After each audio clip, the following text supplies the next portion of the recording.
Areksado ng isa sa mga prime suspects sa Maguindanao Massacre na si Datu Ipi Ampatuan, apo ni dating Maguindanao Governor Andal Ampatuan Sr.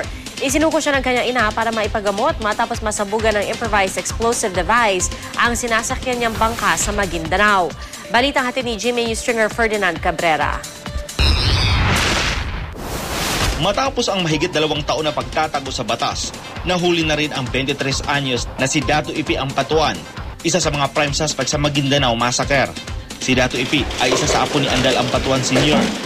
Ayon sa Maguindanao Police, nasabugan ng improvised explosive device ang sinasakyang bangka ni Datu Ipi sa barangay Daladap, Mamasapano, Maguindanao, mag-aalas 2 ng hapon nitong linggo. Patay agad ang driver ng bangka na hindi pa kinilala sa report. Sugatan naman ang 6 na iba pa, kabilang na si Datu Ipi at ang kasamang commander ng MILF 118th Base Command na kinilala lamang ng PNP na isang Commander Dagadas. Sa impormasyong nakalap ni Police Chief Inspector Abubakar Mangelen, napag-alaman na ang mga nasabugan lang din umano ang may bitbit ng bomba sa kanilang bangka habang papadaong sa isang fishport sa nasabing lugar.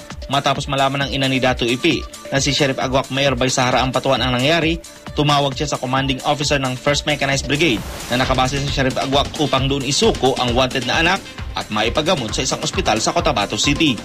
Bandang alas 6 ng gabi nang dumating sa Notre Dame Hospital si Datu Ipi. Isinugo din sa isang di kilalang ospital si Commander Dagadas. Pero ang ibang kasamahan ay hindi na nalaman kung saan dinala. Sa loob ng Notre Dame Hospital, kasama ang CIDG ARMM ay formula inihain ni Chief Inspector Mangelen ang warrant of arrest sa ina ng suspect.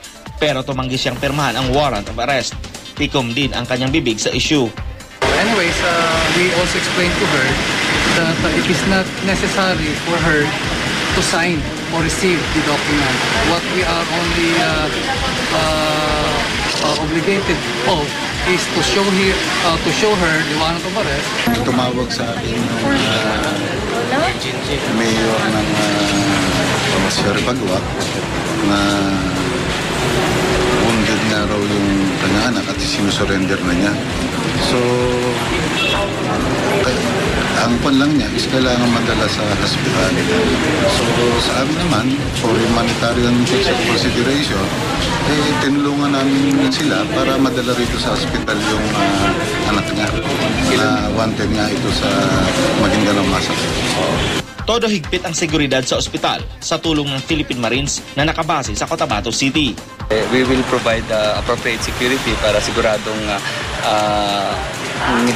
walang ways na makatakas or may mangyari sa kanyang masama.